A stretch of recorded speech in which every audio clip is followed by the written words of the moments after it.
Bonjour à tous, bienvenue sur ce premier webinaire de la STAS consacré au RPS dans le cadre du Covid.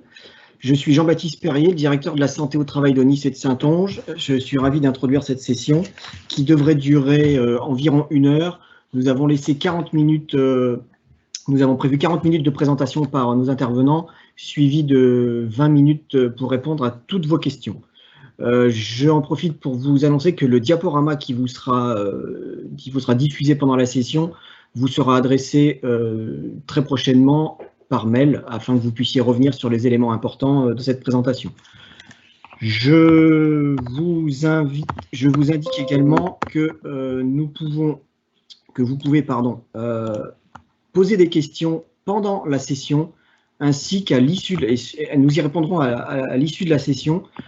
Pour ceci, vous devez avoir un icône sur votre application Teams qui est symbolisé par ce petit point d'interrogation. Donc, les questions sont posées en direct. Par contre, elles restent effectivement anonymes. Seul vous voyez la question et nous-mêmes, mais les autres participants au webinaire ne les voient pas. Donc, n'hésitez pas à nous poser les questions. Nous y répondrons en fin de session. Je vais maintenant laisser la parole à nos deux intervenants. Je vais commencer par le docteur Marie-Annick Evenbaïs. Donc, bonjour, Marie-Annick Evenbaïs, médecin du travail à la STAS, sensibilisée par les risques psychosociaux sur lesquels nous travaillons ensemble avec Vivian.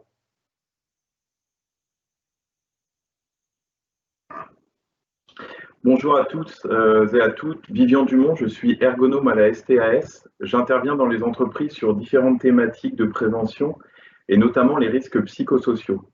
Je vais laisser la parole au Dr Evenbaïs pour la première partie.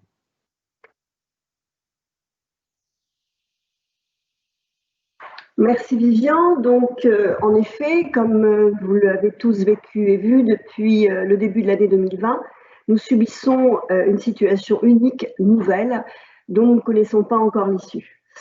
Dans ce contexte de crise sanitaire, notre mode de vie a changé, nos habitudes ont été perturbées, notre liberté restreinte, contrôlée également, dans le cadre du confinement, dans le cadre du déconfinement, encore actuellement. Nous vivons tous avec la peur de la maladie, avec la peur pour nous, même pour nos proches, pour nos collègues, mais nous vivons aussi avec la peur de la maladie du collègue. Dans ce contexte, bien sûr, de crise sanitaire, les entreprises ont dû adapter leur mode d'activité en mettant en place les mesures barrières, mais avant tout, pendant le confinement, mettant en place le télétravail, les arrêts maladie pour les personnes fragiles, les personnes en ALD, le chômage partiel, mais également les autorisations spéciales d'absence pour les fonctionnaires. L'ensemble de ces changements, bien sûr, peuvent favoriser ou aggraver les facteurs psychosociaux, et c'est pour ça qu'il nous semblait intéressant de pouvoir vous apporter quelques éléments. Donc, je vais moi commencer par la partie repérage des situations individuelles, des souffrances psychiques et comment agir. Ensuite, Vivian pourra aborder l'approche collective des facteurs psychosociaux dans ce contexte de Covid-19 et on vous amènera quelques éléments complémentaires sous forme de repères et de bibliographie. Diapositive suivante, s'il vous plaît, Monsieur Perrier. Donc voilà, le contexte général, eh bien sûr, vous, en tant qu'employeur, en tant que manager, vous avez déjà mis en place depuis le début des moyens adaptés dans le cadre du confinement. Dans le cadre du déconfinement, il a fallu que vous vous organisiez pour mettre en place des moyens de prévention, de protection des salariés, par les mesures barrières, par la quête incessante des masques et du gel hydroalcoolique, mettre en place les formations nécessaires auprès des salariés, ce qui a été sûrement une épreuve pour tous. Et nous vous rappelons également que vous avez un document unique d'évaluation des risques professionnels qui vous permet, dans la partie qui concerne les facteurs psychosociaux, de réactualiser cette thématique dans le contexte Covid-19. Diapositive suivante. Avant d'aborder la partie purement troubles psychiques, quelques données épidémiologiques. Donc, entre autres, l'empreinte Human Opinion Way a fait une enquête pendant le confinement, durant 3 semaines, sur environ un peu plus de 2000 salariés français, qui a permis d'objectiver que 44% de ces salariés étaient en souffrance psychologique et 18 particulièrement intenses.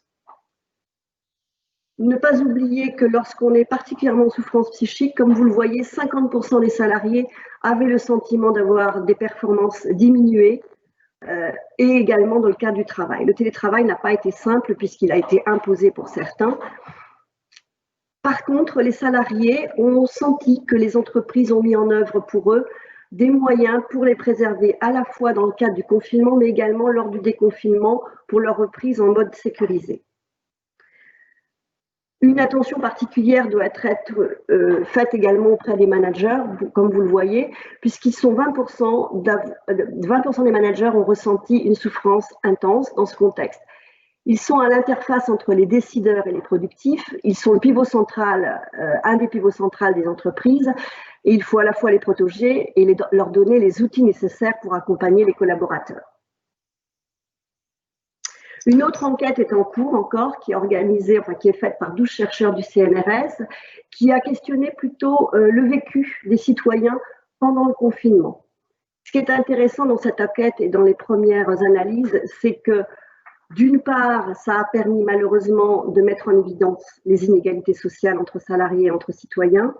D'autre part, ça permet également d'évaluer l'épreuve des citoyens face à l'autorité qui leur a imposé un mode de vie différent, mais également de questionner les relations sociales et ce qui va faire le ciment des solidarités de tous les jours.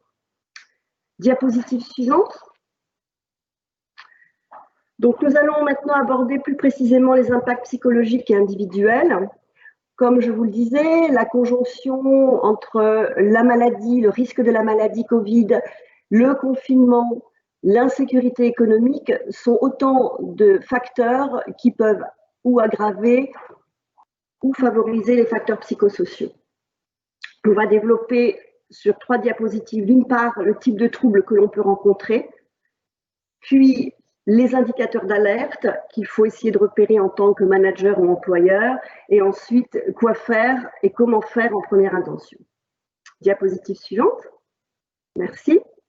Donc, par rapport aux troubles que vous avez ici un petit peu synthétisés, alors les plus courants, bien sûr, que l'on peut rencontrer dans le monde du travail et que vous connaissez pour certains et pour la plupart des troubles, il faut déjà distinguer ce qui se rapporte à la santé mentale et aux troubles psychiques eux-mêmes. La santé mentale s'intéresse à l'ensemble des déterminants de la santé mentale qui vont conduire à améliorer notre épanouissement personnel et notre vie de tous les jours, mais aussi notre qualité de vie au travail. Les troubles psychiques, eux, forment en fait la partie qui concerne toutes les pathologies qu'on va trouver dans les troubles psychiques. On va ici un petit peu de détailler, on ne les fera pas tous, mais les plus courants que l'on peut rencontrer. Et la détresse psychologique, elle est la résultante d'un environnement éprouvant, ce qu'on peut vivre actuellement, particulièrement dans ce contexte Covid. Donc, si vous voulez bien, on va commencer par le stress que vous connaissez tous, car on l'utilisera très, très régulièrement, ce mot. Et le stress, vous avez déjà été confronté pour la plupart. Vous y êtes sûrement confronté en tant que manager ou employeur depuis le début de la crise et de l'état d'urgence sanitaire, malheureusement. Donc, le stress, eh bien, c'est vraiment, il survient quand il y a un déséquilibre entre la perception qu'a un individu des contraintes d'un environnement, qu'il soit professionnel et personnel, et la perception qu'il a de ses ressources pour y faire face. Ça, c'est très important, on est bien dans la perception. Il y a en général 3 phases dans le stress. Il y a la phase d'alarme qui correspond à l'événement ou l'environnement éprouvant qui va déclencher l'état de stress. Puis, il y a une phase de résistance, c'est-à-dire que ça va durer un certain temps, très variable d'une personne à l'autre, de quelques jours, quelques mois, voire quelques années, où là, chaque individu, en fonction de son histoire, en fonction de son vécu, par rapport à la mort, par rapport à la fin de vie, par rapport à un événement traumatique qui les a touchés, une rupture, va pouvoir développer des stratégies de défense et des stratégies de protection face à ces événements ou ces événements stressants ou ces stresseurs. Et puis la dernière phase, qui est la phase d'épuisement, où en effet, lorsque la phase d'alarme dure trop longtemps, malgré tout et malgré toutes nos capacités, toutes les stratégies qu'on met en œuvre, bien, nos capacités sont limitées et il y a la phase d'épuisement, de décompensation. Ce que l'on peut trouver dans le monde du travail, vous connaissez également, entre autres le burn-out, mais ça peut prendre aussi d'autres formes. Dans le cadre du stress, les symptômes que l'on trouve couramment, ils sont multiples en fait. Et vous verrez que dans tous les troubles psychiques qu'on va un petit peu détailler, les symptômes se retrouvent. Mais classiquement, ce sont des troubles de l'humeur, de l'irritabilité, de l'anxiété à des degrés divers. Des troubles du sommeil. Une petite distinction entre le stress aigu et le stress post-traumatique, c'est important de vous en parler parce que ça touche beaucoup d'individus et de salariés. Le stress aigu, il survient en général après un événement traumatique dans les quelques jours, maximum un mois qui suivent l'événement traumatique. Exemple, un salarié assiste à un accident mortel ou un accident grave d'un de ses collègues, peut développer dans les jours qui suivent un stress aigu qui va se manifester en effet par des cauchemars, des réviviscences de cauchemars, par des attitudes d'évitement par rapport à une situation ou à un lieu ou à une conduite, une phobie par rapport à la conduite d'un véhicule par exemple. Tout dépend des circonstances de l'événement traumatique. Alors que le stress post-traumatique, lui, il survient malheureusement plus d'un mois après l'événement traumatique, voire quelquefois plusieurs mois, voire quelques années. Il est difficile à détecter, difficile à diagnostiquer et donc difficile à traiter également. Et il est assez courant, particulièrement dans le monde du travail. On peut prendre l'exemple, si on prend un exemple plus classique que vous avez déjà vécu pour certains en tant que manager ou employeur, ça va être le suicide d'un collègue. On peut avoir le sentiment que le collectif de travail ou les individus ont bien pris la chose et quelques mois après, il peut se développer un syndrome post-traumatique par rapport à ce suicide ou l'accident mortel, bien sûr, dans le cadre du travail. Les exemples qu'il y a actuellement, il y a une étude en Belgique qui a été faite auprès des internes qui ont été confrontés aux soins des patients atteints du Covid-19. On sait que les internes viennent de débuter leur métier de médecin, ils ont passé 6 ans le nez dans les livres. Et en fait, ils ont été confrontés au Covid très rapidement et ils ont développé, apparemment, d'après l'étude sur 900 internes belges, un syndrome de stress post-traumatique, pour un interne sur 3. Confronté à la mort, confronté à la fin de vie, confronté à l'isolement de la personne Covid qui décède seule bien souvent avec les soignants. C'est un des exemples. J'ai un autre exemple qui est intéressant aussi, qui montre bien que le syndrome post-traumatique arrive malheureusement quelques années, même après. C'est d'un chauffeur poids lourd qui transportait des hydrocarbures et des produits chimiques, qui a roulé pendant 30 ans. Et puis un jour, il commence à développer des troubles plutôt de type organique, un type de vertige, n'est plus en capacité de conduire son camion. Toutes les investigations ont été réalisées pour éliminer une problématique neurologique ou cardiaque. Et en fait, enfin, l'approche psychothérapique est envisagée et il ressort un syndrome post-traumatique qui était lié en fait à un accident qu'il avait vécu quelques années auparavant. En faisant sa pause sur le bord de la route, tout simplement, un jeune homme avec sa petite Clio s'est jeté contre son camion-citerne pour se suicider. Sur le moment, comme il m'expliquait, il a recontinué à travailler, il n'a pas pris de jour de congé tel que lui proposait son employeur. À l'époque, la prise en charge psychologique n'était pas réalisée de façon automatique. Et donc, quelques années plus tard, il a développé une phobie par rapport à la conduite dans son poids lourd. Et même, c'était devenu très compliqué de conduire un véhicule léger. Il a été malheureusement obligé de se réorienter professionnellement. Deuxième trouble qu'on rencontre très régulièrement et qui touche la plupart des individus. On n'est pas forcément malade en étant avec un trouble anxieux. Après, c'est à de degrés divers. On parle d'anxiété, de troubles anxieux généralisés.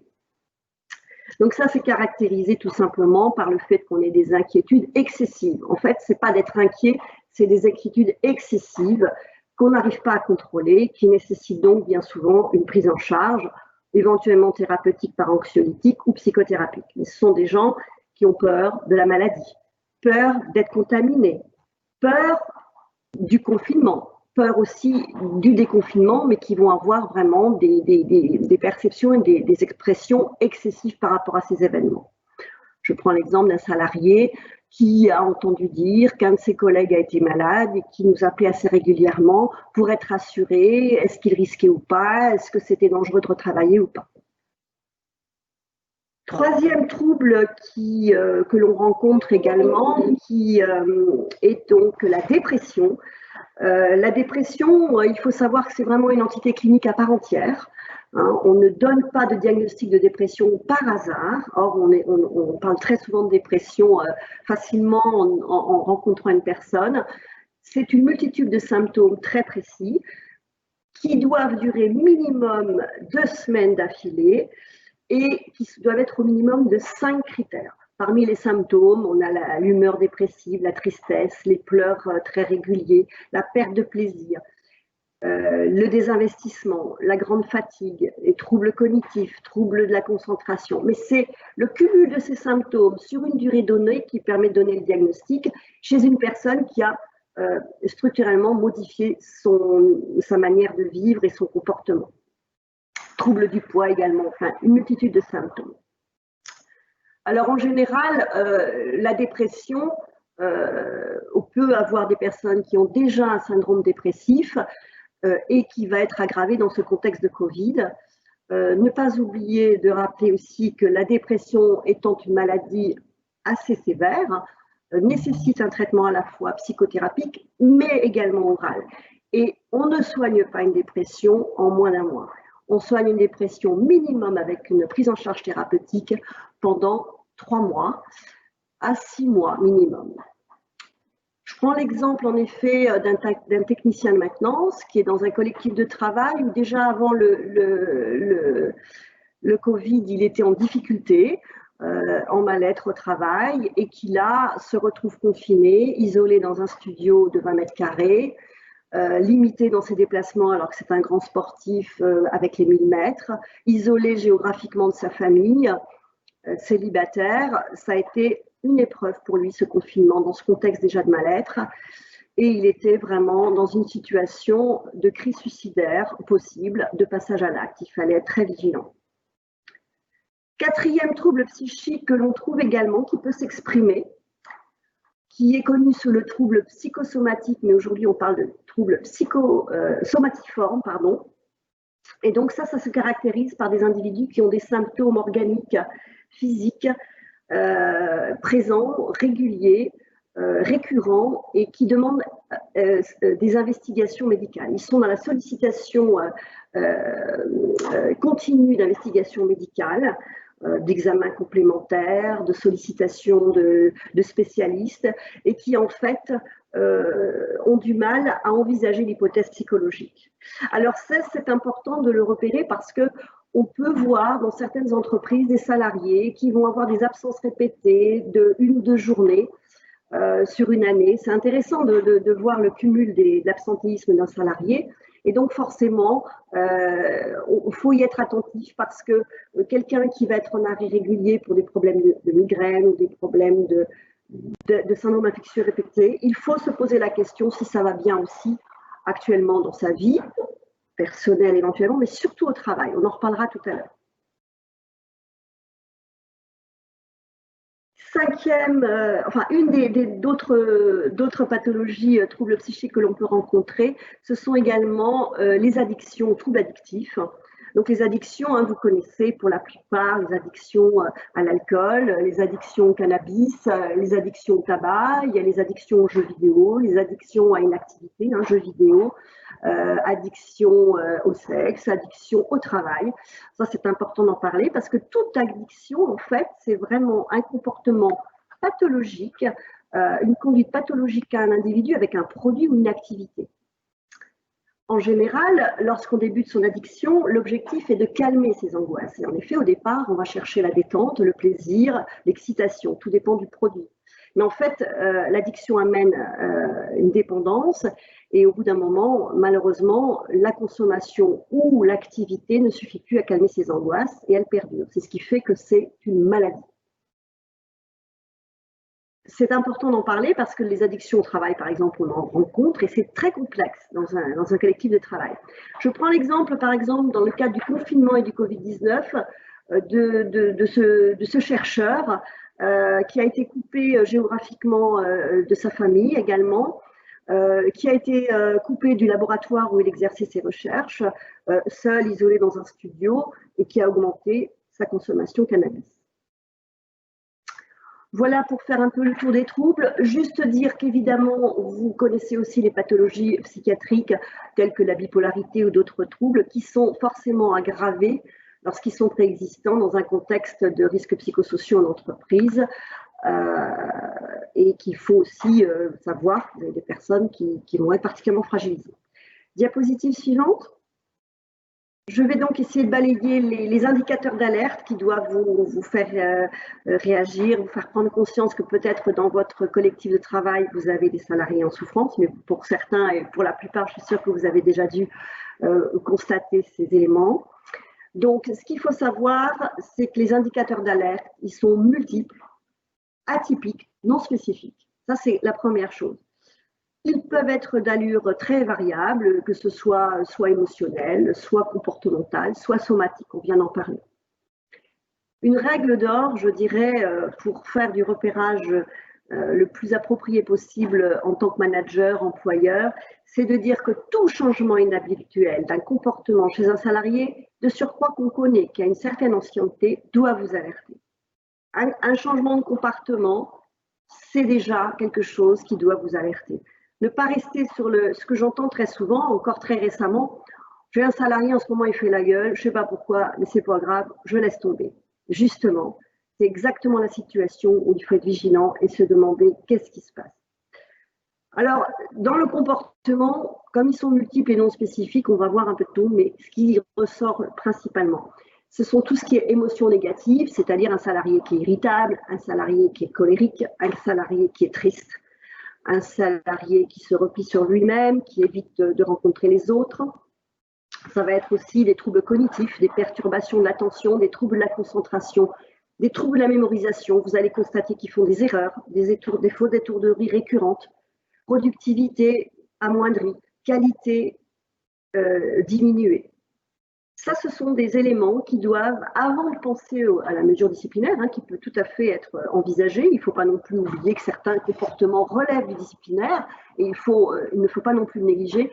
Mais avant de passer au disciplinaire, il est toujours intéressant de se poser la question, est-ce que ce salarié va bien? Et bien souvent, les employeurs nous contactent pour nous dire, voilà, j'ai un tel salarié qui est en difficulté, que faire? D'abord, on élimine la problématique médicale ou psychique, et après, on peut éventuellement envisager la mesure disciplinaire si ça relève bien sûr du disciplinaire. J'attire votre attention sur le fait que les crises ou les conflits entre personnes dans un collectif de travail, bien souvent, on a besoin d'attribuer la responsabilité du conflit à une personne ou à un groupe de personnes. Avec Vivian, on s'attache vraiment à vous inciter à avoir un autre regard. Un conflit entre personnes n'est pas forcément dû à une personne, même si elle est fortement désagréable et même invivable, mais il faut re-questionner le travail. Qu'est-ce qui a changé dans le travail, particulièrement dans le cadre du Covid? Est-ce qu'il y a eu des changements, des réorganisations? Tout ça doit vous amener à revoir les choses, parce que les changements, la distanciation sociale, les mesures barrières pour certaines vont être très bien vécues et pour d'autres, c'est une vraie violence.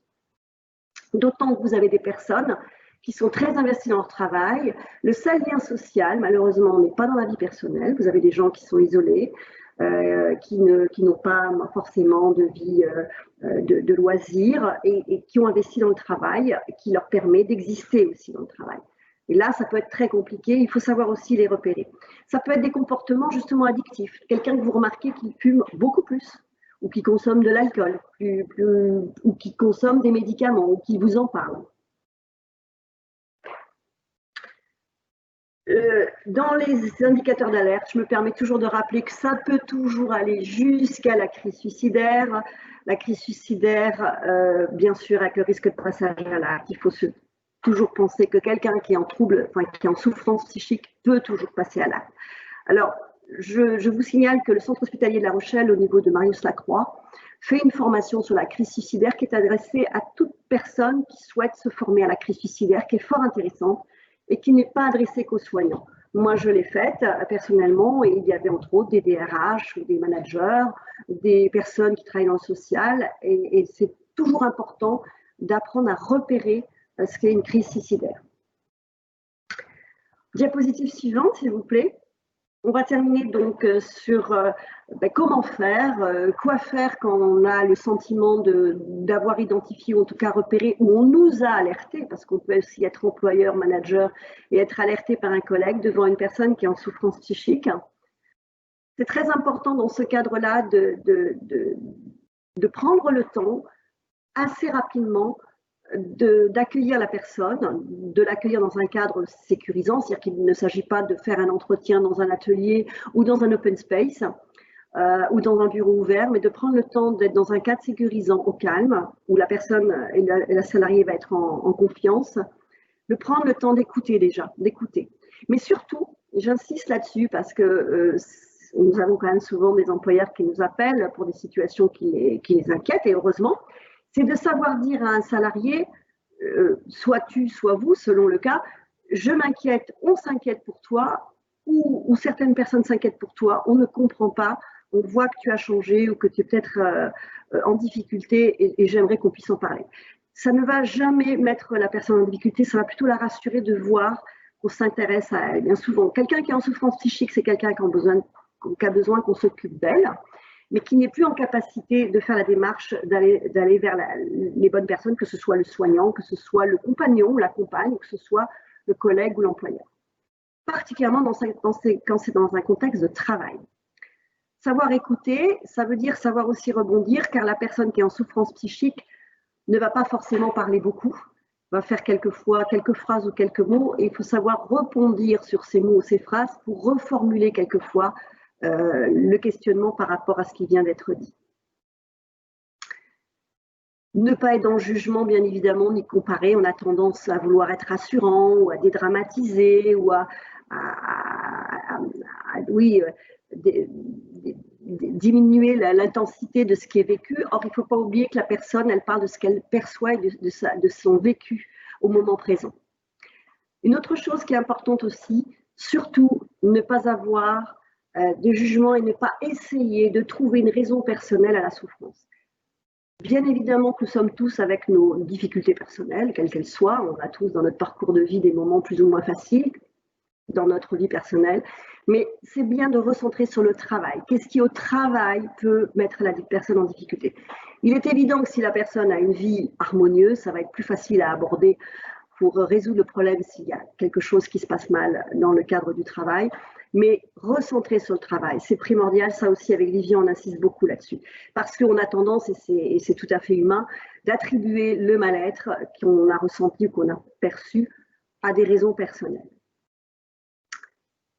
Montrer de l'empathie, voilà, bien reformuler, c'est important. Prendre le temps aussi d'avoir des petites pauses. Ça permet de se poser et de prendre conscience aussi aux salariés qu'on s'occupe de lui. Ça, c'est très important. Une autre chose qui est primordial, c'est de ne pas lâcher le salarié, bien sûr, une fois que vous l'avez eu en entretien, surtout en fonction de ce que vous avez pu percevoir. Vous pouvez avoir plutôt quelqu'un qui est en colère ou qui est modérément fragilisé, ou vous avez le sentiment que vraiment c'est quelqu'un qui est en grande difficulté, c'est de savoir l'orienter. Alors, il y a toujours les services de santé-travail et nos équipes pluridisciplinaires qui peuvent vous écouter, que ce soit au niveau des assistantes médicales, des infirmières, des médecins. Ça, c'est une première chose.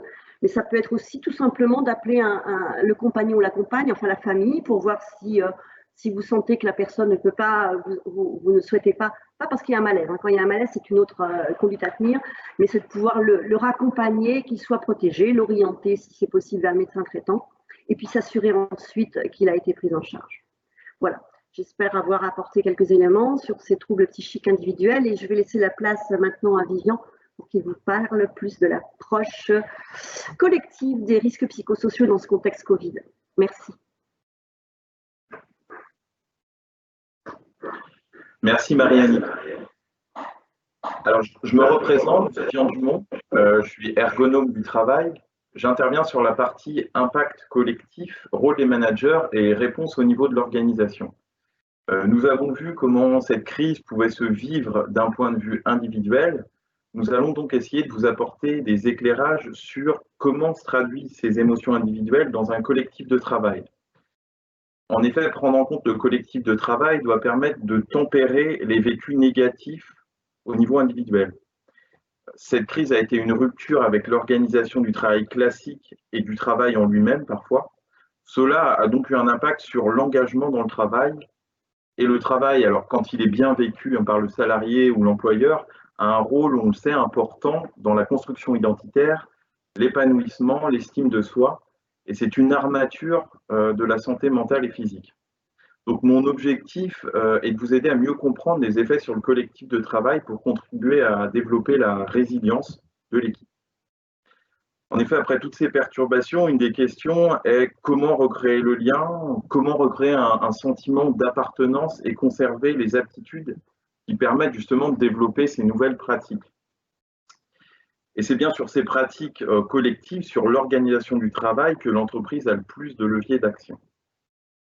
Diapositive suivante, s'il vous plaît. Merci. Alors, la crise a mis en avant de nouveaux risques psychosociaux et de nouvelles expériences. Les causes des RPS sont multifactorielles. Nous allons développer quelques facteurs de risque majeurs dans ce contexte de crise. Il faut bien distinguer les causes et les conséquences. Il y a donc 6 facteurs que je vais vous commenter au regard de ce contexte inédit. Donc, page suivante, s'il vous plaît, pour le premier facteur. Alors, durant cette crise, les services santé au travail se sont mobilisés et nous avons globalement constaté une augmentation de la charge de travail avec une diminution des effectifs ou, à l'inverse, une diminution de l'activité. Il y a aussi, par exemple, des remplacements qui ont dû se faire au pied levé et des coopérations qui ont dû être réinventées. Notons également la difficile conciliation entre la vie professionnelle et la vie privée. L'employeur devra clairement formaliser qu'il a conscience que l'intégration de ces mesures va demander un temps d'adaptation. Au sortir de la crise, les salariés ne sont pas forcément reposés ni détendus, comme s'ils revenaient de congé. Attention donc aux injonctions à la performance, à la volonté de rattraper le temps perdu, puisqu'il ne faut pas sous-estimer l'impact du choc post-traumatique. Les sursollicitations risquent en effet de créer un désinvestissement dans le travail et l'envie peut-être même de quitter l'organisation. Il est question ici de motivation. Si un surcroît de travail devait être demandé aux salariés, il ne faudrait pas qu'il se prolonge dans le temps. L'effet pourrait être contre-productif pour la santé et donc pour la mobilisation des ressources humaines de l'entreprise. Diapositive suivante. Donc, concernant le deuxième facteur de risque, l'autonomie au travail, alors c'est un facteur de risque, mais c'est aussi une ressource. Le sentiment de ne pas avoir ou moins participé, par exemple, au processus de décision, l'impression de ne pas avoir eu de cadre ou peut-être ont pu être des sources d'angoisse et des sentiments négatifs autour du collectif de travail. Alors, par exemple, s'il y a eu des ressentis chez les salariés de manque de soutien et de compréhension de l'encadrement, alors bien sûr, ce contexte était inédit pour tout le monde, hein, c'était pas facile de réagir de façon soutenante. Alors, notons également pour le travail à distance, parfois le sentiment qui a pu être évoqué, c'est d'être livré à soi-même, de ne plus décider comment travailler. La participation des salariés est devenue plus complexe, un management à distance plus hésitant, avec aussi certaines dérives. Par exemple, ce qu'on a pu voir en début de confinement, la volonté d'essayer de repérer un peu les salariés vulnérables du point de vue de leur santé par rapport au secret médical. On peut évoquer aussi le sentiment de manque de participation au changement. Les décisions et les mesures sanitaires ont dû être prises dans l'urgence et souvent de manière descendante, inhabituellement descendante. Mais c'est aussi une opportunité de transformation positive, de collaboration entre tous, de participation, d'amélioration continue des organisations de travail et de réflexion sur les leviers et les contraintes d'un métier, d'un service ou d'une organisation.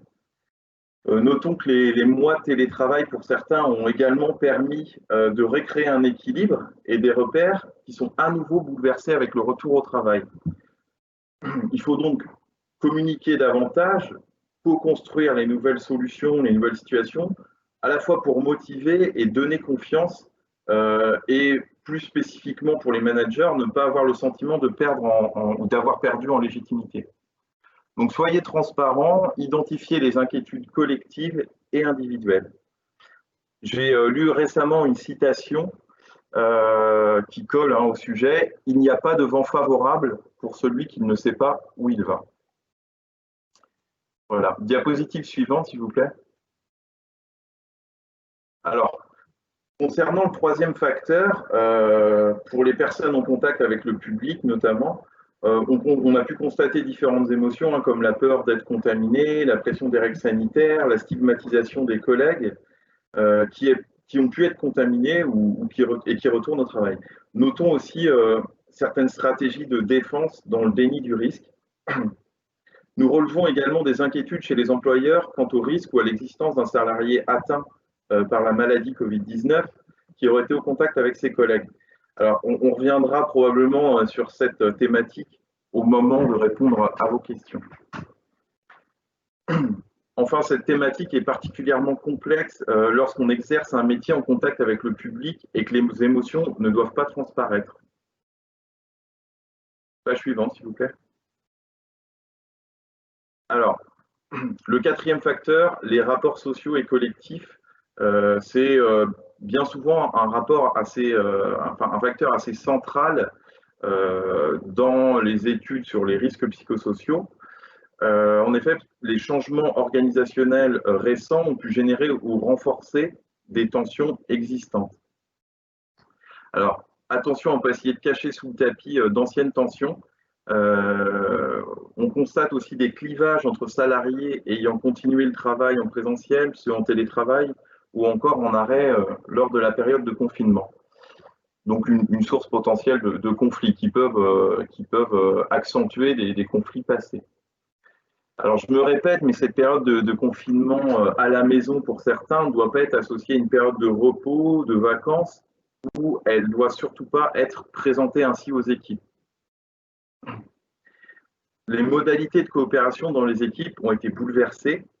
Comment, par exemple, garder de la convivialité alors même que les pauses café sont proscrites ou très limitées?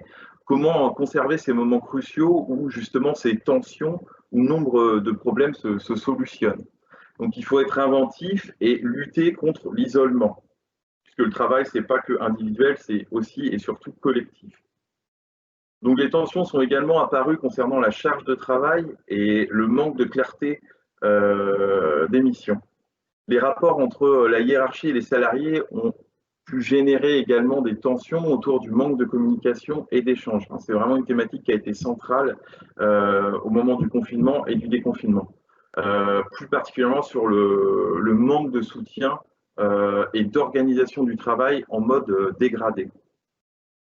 Donc, on vous conseille évidemment de recréer du lien, de recréer un collectif de travail pour redévelopper un sentiment d'appartenance ou le renforcer, puisqu'il y a aussi pas mal d'aspects positifs. Ça permet de renforcer le sentiment de sécurité qu'on a dans son entreprise, notamment avec les inquiétudes qui ont pu apparaître. Donc, il est important de prendre un moment pour partager les vécus dans le travail.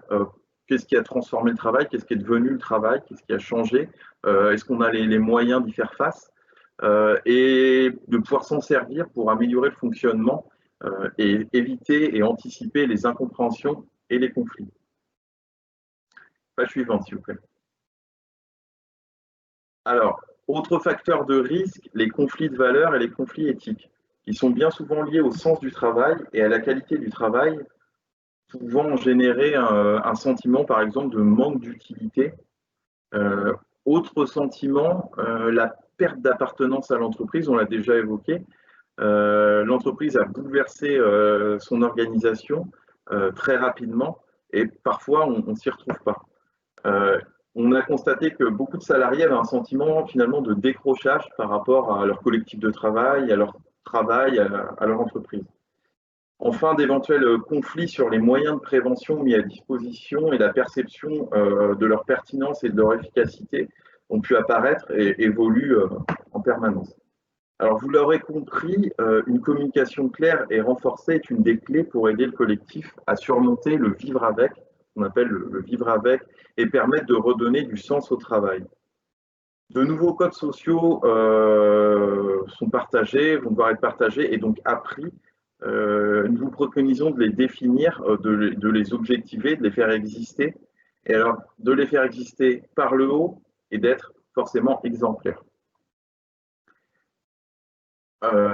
Pour conclure sur cette partie, la résilience du collectif après cette crise va se construire principalement autour de deux éléments, le sens qui sera donné aux événements et le lien grâce aux rencontres et aux échanges dans les équipes, puisque tout ça est un peu mis en péril par la situation. Diapositive suivante, s'il vous plaît. Alors, on arrive à la partie conseil, préconisation. Donc, on va vous proposer quelques leviers d'action, quelques conseils pratiques, éléments de réponse, alors non exhaustifs, hein, car chaque situation est différente selon les entreprises et au sein même d'une entreprise, selon le service, le collectif de travail, l'équipe. De notre point de vue, une réponse adaptée doit être concertée avec les salariés pour être adoptée et efficace. Souvent, pour aller vite, on veut être très directif et donc ça peut accentuer ce phénomène hein, d'information très descendante lors du confinement, lors du déconfinement. Donc, on dit, en prévention, on distingue trois niveaux d'action. Le niveau primaire, idéal, en amont des risques. Le secondaire, lorsque les risques sont présents, mais que nous souhaitons limiter les conséquences. Enfin, le niveau tertiaire, lorsqu'un risque majeur est présent avec effet immédiat sur l'individu. Donc, on va vous présenter quelques pistes d'amélioration en distinguant ces trois niveaux, ce que vous retrouvez avec trois codes couleurs sur la diapositive. Concernant le niveau primaire, on vous conseille de prioriser les facteurs de risque les plus pertinents. Il faut être plus qualitatif sur les réponses apportées plutôt que d'essayer d'être exhaustif. Première préconisation, constituer un groupe de travail sur la situation passée et actuelle. Alors ça peut prendre des formes très simples, hein, en lien avec le contexte, évoquer les mesures mises en place pour la continuité et la reprise du travail, les rôles de chacun, très important, redéfinir ces rôles qui ont pu être bouleversés et aborder les difficultés rencontrées suite au déconfinement. Ensuite, il faudra également travailler sur les modes de communication. Alors ça, c'est vraiment central. Quel mode de communication on privilégie? Par exemple, pour les télétravailleurs ou ceux qui ont été victimes de distanciation sociale, les canaux habituels ont été bouleversés pour pouvoir s'adapter rapidement. Donc, des pratiques, outils plus ou moins officiels et partagés se sont développés, mais ils n'incluaient pas forcément tous les salariés, ce qui peut créer des ruptures aussi dans le collectif. Par ailleurs, nous vous suggérons de faire participer tous les salariés afin de déterminer collectivement les nouvelles règles pour faciliter le respect et l'acceptation par tous. C'est un peu une redite, mais c'est très important. Par ailleurs, il faudra déterminer quels sont les salariés exposés aux risques sanitaires, les ressentis. Alors ça, c'est des choses qui ont été faites plus en amont, mais les vécus de chacun justement par rapport à ça, parce que entre objectiver en fait l'exposition au risque et le vécu, il y a souvent un gros décalage ou peut-être même une méconnaissance des réalités de terrain. Donc, il faudra aussi peut-être ne pas oublier de valoriser ce qui a pu être fait, de reconnaître en fait pendant ces réunions, ces groupes de travail, l'investissement, l'adaptation des salariés, et donc valoriser ce qui a pu être mis en place pendant et après le confinement. Donc enfin, il faudra régulièrement donner les lignes directrices précises, alors de façon plus régulière qu'avant, quant au contenu du travail et à son évolution, sur la situation de l'entreprise. En effet, ça peut permettre de limiter le sentiment de déclassement lié par exemple au glissement de tâches qui a pu s'opérer, ou le sentiment d'injustice quant à la charge de travail et surtout à sa répartition dans l'entreprise. Au niveau secondaire, donc, pour rappel, il s'agit des situations où les risques sont présents, mais dont nous souhaitons limiter les conséquences. Le premier point important, c'est la sensibilisation des managers et du comité social et économique sur les facteurs psychosociaux. quel est le rôle des managers dans la gestion des RPS dans cette crise et surtout quelles sont leurs limites. Nous avons vu que parfois les frontières vie personnelle et professionnelle étaient devenues plus perméables. Alors c'est un risque pour les salariés et les managers qui peuvent avoir le sentiment finalement de porter un fardeau plus lourd. Peut-être qu'il y a des mesures à prendre pour essayer de limiter cette exposition et des informations à transmettre. Donc, comme on l'a vu aussi, les managers sont plus touchés par le sentiment de perte d'autorité ou simplement d'angoisse face à la gestion de cette crise inédite. La question, c'est comment se positionner face aux angoisses des salariés. Je vous rappelle par exemple les conseils de ma collègue, le Dr Evan Bass, sur la conduite des entretiens individuels. Ainsi, donc, des temps individuels devront être planifiés par salarié. Ils pourront porter sur leurs pratiques, sur tous les nouvelles pratiques qui ont pu émerger et les éventuels besoins en information et en formation. Il faudra, même si nous vous préconisons d'avoir de l'empathie finalement, l'empathie envers les salariés, il ne faudra pas essayer de gérer des situations pour lesquelles vous n'avez pas de levier d'action. Il faudra donc parfois externaliser la gestion de certaines situations. Ce qui nous amène au troisième niveau de prévention, le niveau tertiaire, lorsque le risque est majeur avec des effets sur les individus, avec apparition de troubles. Alors, on parle ici de troubles psychosociaux en lien avec le virus Covid-19. Je disais donc que lorsqu'il y a apparition de ces troubles, il faudra en distinguer les causes et les effets. Identifier alors les effets, par exemple, de la colère. La cause, ce n'est pas la personne en elle-même, mais peut-être des bouleversements justement dans le travail. Donc, identifier la souffrance par l'écoute et la disponibilité. Alors, nous savons que la disponibilité, ça peut sembler inadapté dans le contexte, mais le message de prévention des services santé au travail est de dire, et comme avant la crise, qu'il n'y aura pas, s'il n'y a pas de prise en compte en fait des sentiments et des émotions, ça peut générer en fait des effets sur le travail et l'organisation du travail. Donc ainsi, les solutions sont collectives dans la gestion des RPS, mais il est important d'identifier les personnes en souffrance dans leur travail, puisque généralement, ça part de constats individuels. Évoquons donc la possibilité d'orienter en externe, grâce notamment au relais de votre service de santé au travail, dont nous faisons partie, qui sera déterminer en fait l'action de ces équipes pluridisciplinaires la plus adéquate pour vous aider en vous proposant des solutions. Enfin, d'analyser en tout cas les problématiques avant de proposer des solutions. Parfois aussi, ces solutions sont extérieures. Je pense notamment à des consultations individuelles avec des psychologues du travail. Donc, n'hésitez pas à contacter votre médecin du travail.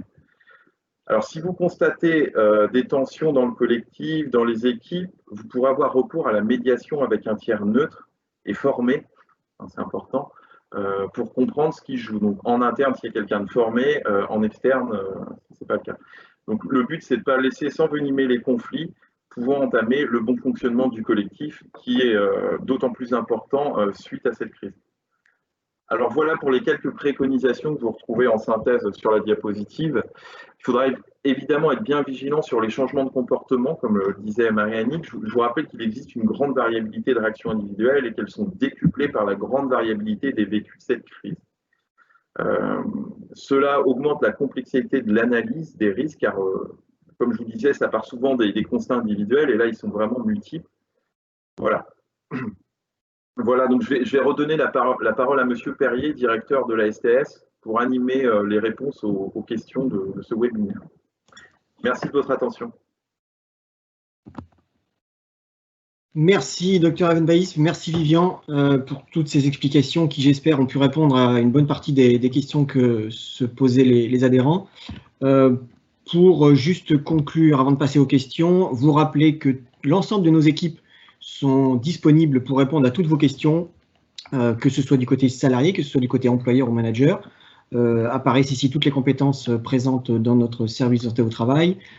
Et enfin, nous vous enverrons à travers ce diaporama quelques bibliographies pour vous aider dans cette période de reprise de travail, d'ordre tout à fait général, pas forcément centrées sur les RPS, mais qui sont tout à fait générales, que ce soit de sources gouvernementales ou des travaux menés par les différents services santé au travail de la région Nouvelle-Aquitaine. Nous allons maintenant passer aux questions. Certaines nous ont déjà été posées pendant la présentation, nous allons y répondre. Je vous rappelle que vous pouvez le faire à travers l'icône prévue à cet effet et que nous y répondrons à l'oral en passant la parole à chacun des intervenants. Je vais… alors déjà, une question a été posée, enfin d'autres questions ont été posées, mais plus, non pas sur l'RPS, mais sur des aspects plutôt disciplinaires ou réglementaires. Je suis désolé, mais nous ne répondrons pas, enfin, en tout cas pendant le webinaire, on pourra prendre contact après en individuel, il n'y a pas de problème, mais nous n'aborderons pas ici les problèmes purement réglementaires, est-ce que j'ai le droit, est-ce que j'ai le devoir, et ainsi de suite. Une autre question a été posée, à savoir, donc je vais la poser en direct, hein, en tant que RH, nous ne sommes pas forcément en relation étroite avec tous les collègues, comment voir les signaux d'alerte alors que c'est le rôle d'échanger en dialogue en cas d'alerte. Je passe la parole au docteur Alvin Baïs qui pourra, je pense, apporter une réponse là-dessus.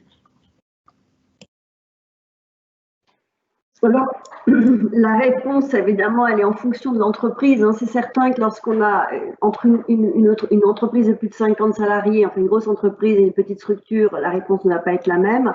Il est certain que lorsqu'il y a une DRH ou un DRH dans une entreprise, il y a aussi des managers, un encadrement de promiscuité, oh, je vais pas y arriver. Et donc, c'est de former tout le monde aux risques psychosociaux. Dans la mesure où toutes les entreprises ont une obligation d'évaluer les risques psychosociaux, ça fait partie aussi de la formation des managers. C'est ce qu'on disait, hein, à la fois les managers doivent être protégés eux-mêmes dans ce contexte particulier du Covid, parce qu'ils ont dû ils ont dû mettre en place des choses nouvelles, mais également leur amener les outils pour essayer aussi de repérer. Et ça se fait de proche en proche, en fait, hein, c'est-à-dire que dans une grosse structure, c'est le manager qui va amener la suspicion de souffrance, ou en tout cas interroger le DRH qui pourra recevoir la personne avec le manager si c'est une grosse structure. Dans les plus petites structures, voilà, ça va se faire par l'employeur lui-même ou le PDG, enfin, je sais pas, voilà, c'est vraiment former le maximum de personnes d'encadrement sur le repérage de ces troubles pour essayer d'y apporter une réponse, en tout cas appropriée dans l'immédiat. Merci docteur pour cette réponse. A priori, nous n'avons pas d'autres questions, donc j'en déduis que nos intervenants ont été suffisamment clairs. Je vais donc conclure ce premier webinaire qui s'est déroulé avec succès en vous remerciant pour votre participation et votre attention. Je vous rappelle que tout va vous être adressé au plus tard à demain, accompagné d'un questionnaire de satisfaction, de quelques réponses, de quelques questions, pardon. Je vous demanderai de bien vouloir y répondre afin de nous aider à nous améliorer là-dessus. Je vous souhaite à tous une bonne fin de journée et vous dis à très bientôt pour un nouveau webinaire. Au revoir.